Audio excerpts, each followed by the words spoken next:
welcome Sophie Abramus.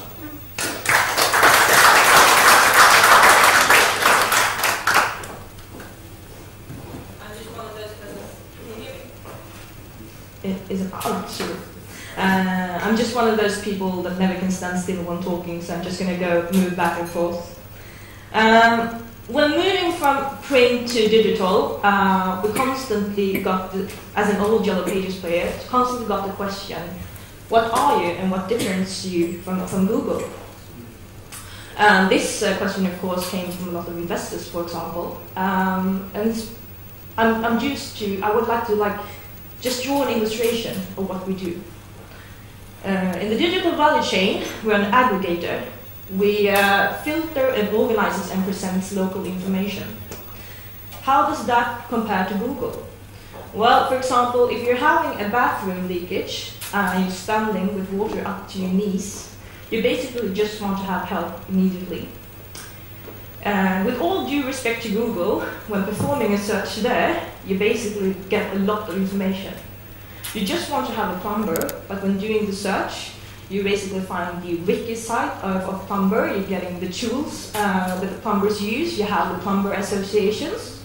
But when you're living in a small city, you basically just want to have help immediately, perhaps from the best plumber, and also who will be the plumber closest to you, the most affordable ones, for example, because I think that's plumbers, for example, they belong to an industry which basically are non-top of mind. You don't know any brand names of your plumbers closest to you. Just for making a short introduction of who Eniro are. We are digital by heart. We're 90% digital. That means that we have 90% digital revenues. We're the #1 local search site in Northern Europe. And we're also a Google reseller, the biggest one in the Nordics, together with Benelux countries. We're also selling Bing products, and both products are being used holding the campaign management system Matchcraft. We're also the leading financial search sites within Northern Europe. That's a different approach from local search, meaning that's a different target group. You're targeting CEOs and CFOs. They can look up financial information about their competitors. You can also check your neighbors' companies, the key financial figures, looking into the board members who's sitting in which board and how they're connected. And during the digital transformation, of course, we also had to partner up because you can't do everything yourself. So one of our partners is Eniro, which we successfully launched a navigation system. This is currently what we're doing in all our markets where we have local search. We have presence in Finland, Norway, Denmark, Sweden, and Poland. Finland mainly has a DA business, and all the other countries have local search businesses. We have approximately 20 million searches in every market. We have a customer penetration of 20% approximately. We have a huge brand awareness due to our history. We've been in the industry for 134 years, right? The one different, as you can see out of this, is the Polish operations. We don't have as much brand awareness, we don't have as much customer penetration, and if you know the Polish market, you know that they have 48 million inhabitants, which means that there's a lot of growth potential. What we've seen in Sweden, Norway, and Denmark lately is, of course, we've done the transformation. We've moved from print to digital. We've closed down all the regional books, but we still have the regional books in Poland. We're, of course, doing estimations every year of how rapid those will decrease. When we did the estimations for Poland, we actually thought that print will still maintain for a couple of years because they had a slower decrease pace. What actually happened was that changed overnight when the smartphone penetration came. It all happened very, very suddenly, and suddenly you couldn't sell any print any longer. So we had to wrap it up, the transformation. We had done that in 3 other different markets before, so that wasn't anything new to us. We basically just had to do it faster. So this is what we did. When talking about digital, you of course have to look into all the digital competitors around. You have large players like Google and Facebook who continue to try to make efforts with moving into the digital market, and especially in the local search market. You have verticals like Yelp and Foursquare moving into stealing some segments as well.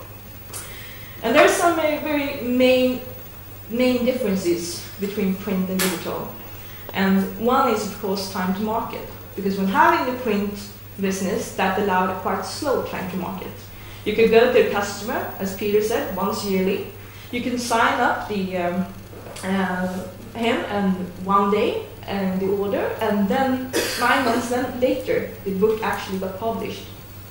That's not really the same thing in the digital market, because the digital market is changing overnight, right? It also creates a lot more transparency, because the customer demands return on investment. The print book is not really that transparent, right? But digital is, because you measure it every single second. You can measure clicks, you can measure visits, you can actually measure, you can track calls, whatever. When going into digital as well, and especially if you're an original Pages player, you cannot simply develop all yourself. Not at least if you're doing it now. We've done during the past year an investment in product development of approximately $80 million. We've tried, we've done pilots, we've shut down pilots, we've invested. We've done basically everything in order to get where we are today.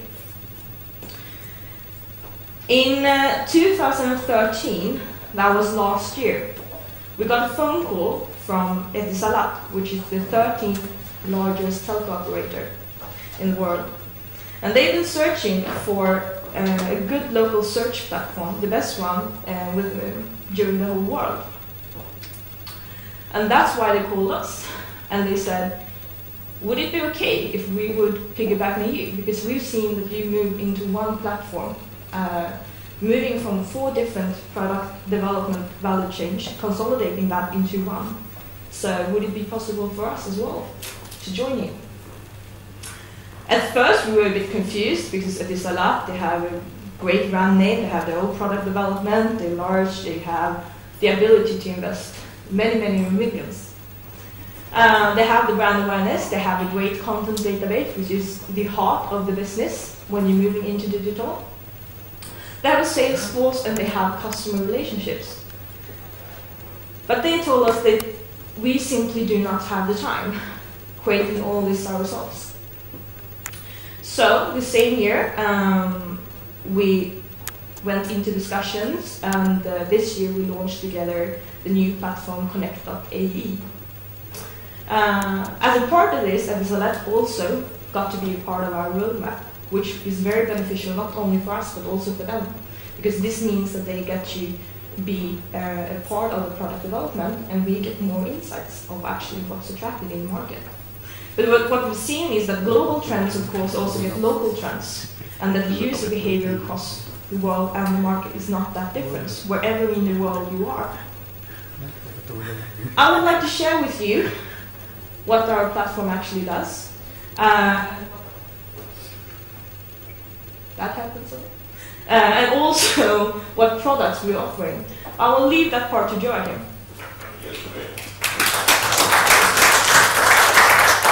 So, what is the big difference between digital and print? I mean, on digital, you need to focus on the users, because if you don't have any users, you will not generate leads to your customers. If the customer don't get leads, they'll of course not renew the contract next year. So we will have the lower retention rates. So we base all our development from the users. We heavily invest in user surveys to see what does the user want. Our first approach was, the users in different countries will want different things. But it turns out the trends and user behavior are global, and they also work locally. So the users in Poland and Norway, they want the same thing. Of course, there are slight variations, but the basic trends are the same. So we can actually have one platform for all countries. You can see that it works in the United Arab Emirates. You can see that it works in Norway. So what we do is that we take the user needs and we build on that. Because if you have a lot of users, you will generate the leads, and then you can easily sell to your clients. So what do the platform then have? I mean, we compete with Google, we compete with Facebook, we compete with Yelp. So we need to be having something that they don't have. And what they don't have is the local knowledge. For example, they don't have contact with the local suppliers, they don't have any local relationship usually. And of course they have that in the US maybe, but not here, not in Sweden, not here. So we take the local knowledge and put it into the user's hands. So we aggregate information, just as Sophie said, we pick it up from different suppliers locally. The local content is the king here. And we aggregate it and we publish it to the users. This could be local stuff such as street views. I mean, this is a local thing. You need to have local presence to get street view. You cannot do it from the US. You need to have somebody driving around local in your street. We can add things like bicycle routes, traffic jams, also local knowledge. We do of course partner up. We don't have all this information on our own, but we could aggregate into the platform. So the platform is more as an enabler to provide stuff for it. So of course we have the local search, traditional things, searching for companies. You cannot take the printed book and just publish it online. The printed book was kind of easy. The more you pay, the bigger the ad was. That doesn't really work online because the user expects relevant information. They just want the one paying the most should not be at the top. It should be a relevant hit for the users. So we need to mix the relevance together with the making money. So we merge these two together to make the users happy and the customers happy. And this is a tricky situation because the customers want to say, oh, but I pay more, let's put me on the top. And the user said, no, I want the relevant guys, but that might be the guy that actually doesn't pay anything. How do we combine these two?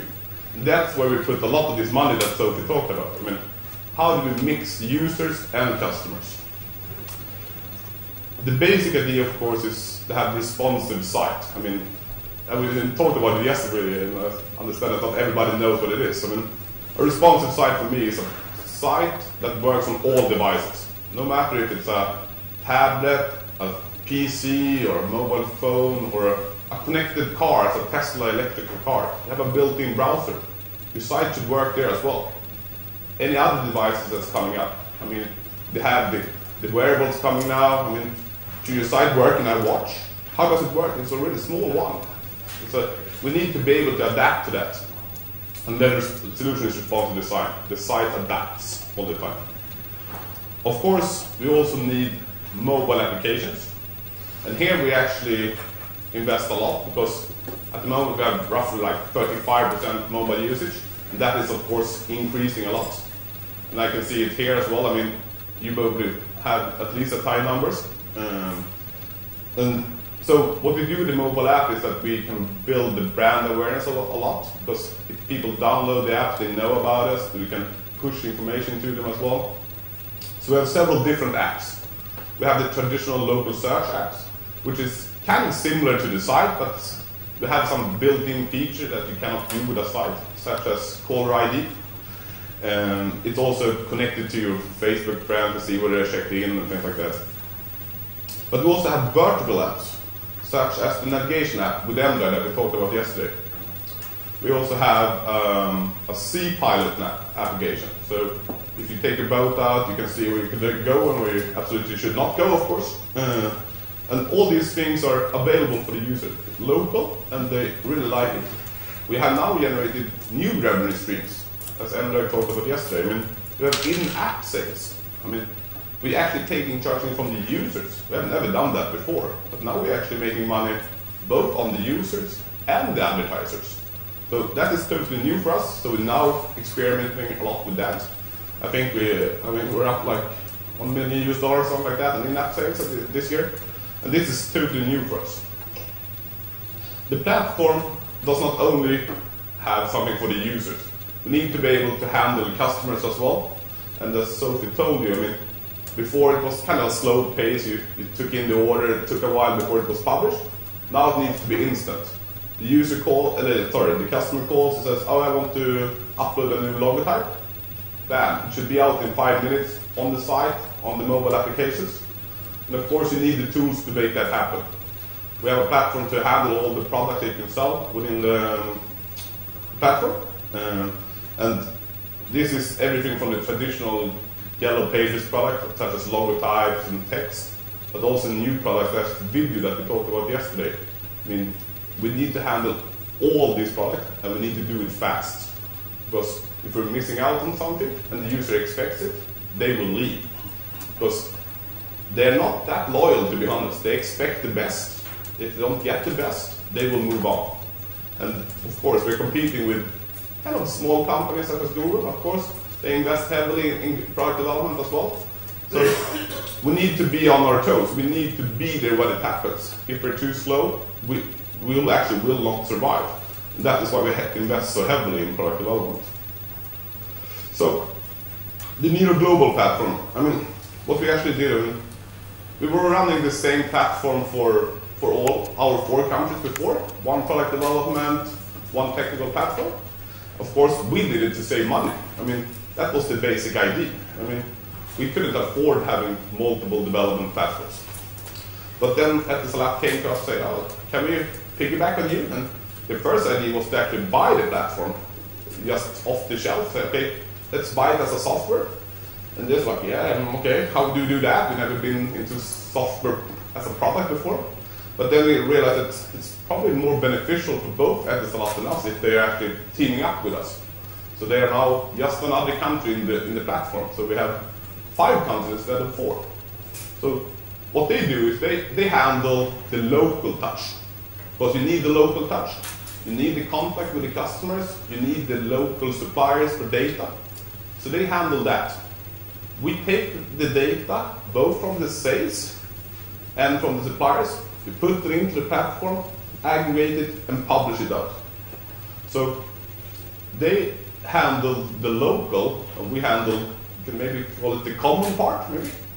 And this is what makes it so easy, because if we want to add another country, we just need the local touch. We don't need to do anything on the right-hand side very much. We just need the local knowledge.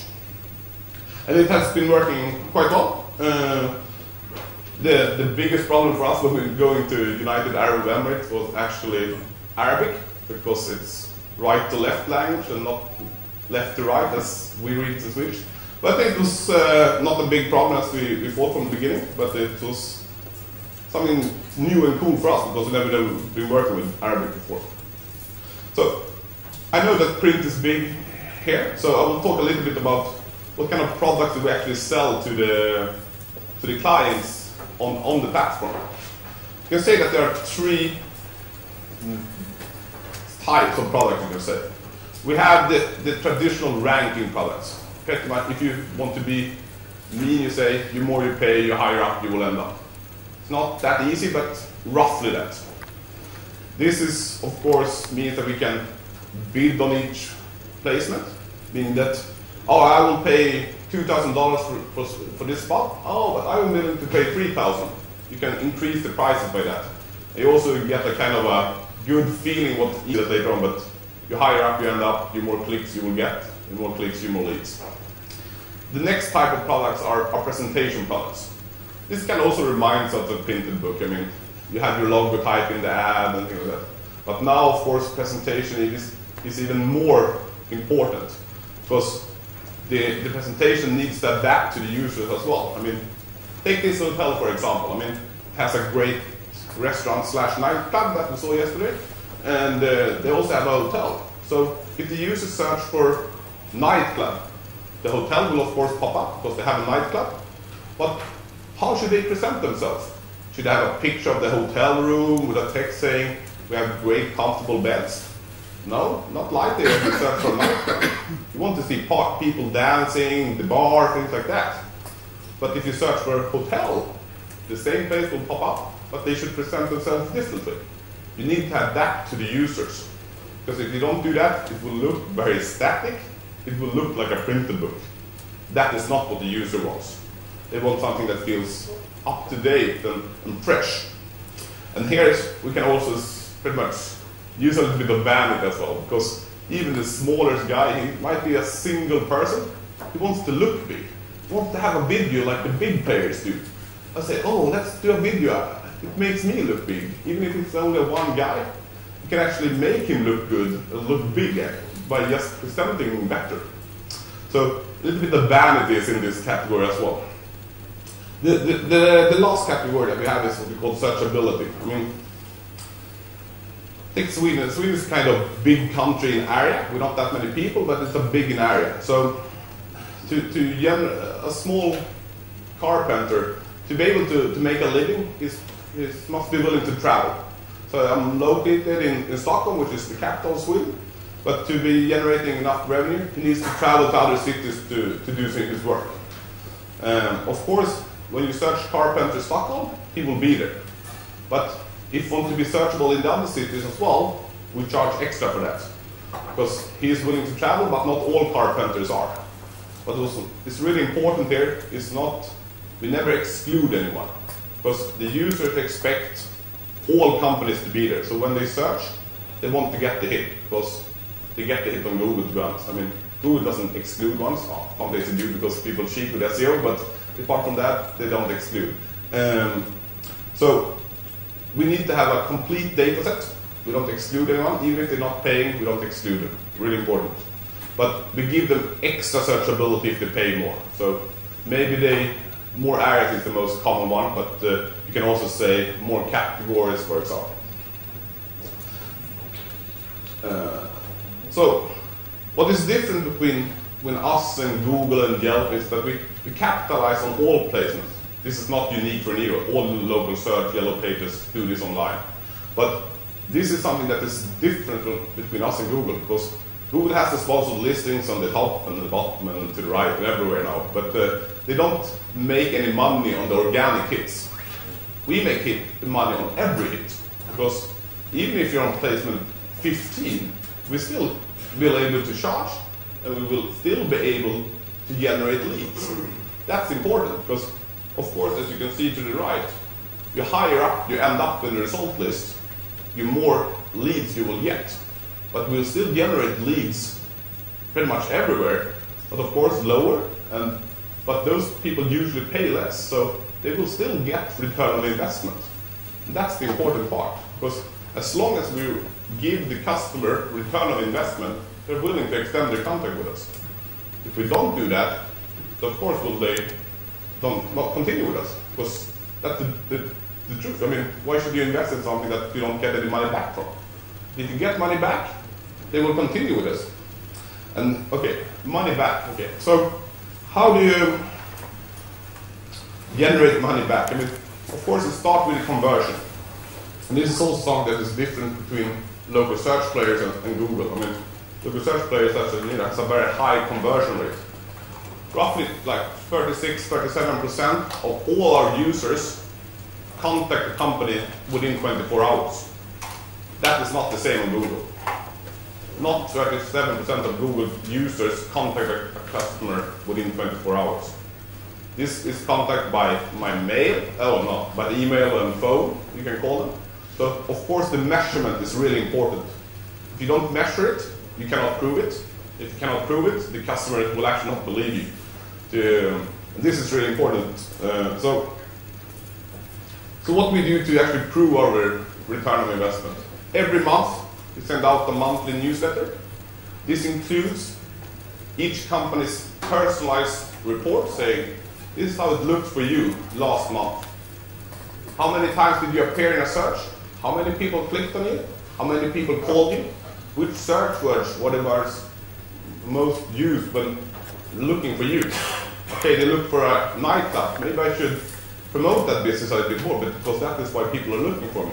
The hotel business is not my best thing. We can also see that retention rates are much higher if the customers is opening this report.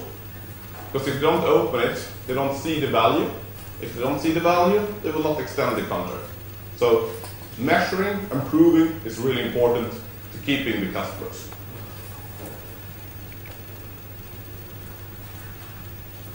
So, what are we looking into now? I mean, of course, we always start from the user perspective and try to see, okay, what does the user want? And then see what can we make money on. We try to partner up with a lot of partners, enabling functionality in the platform that we cannot do ourselves. We're partnered with, for example, Booking.com.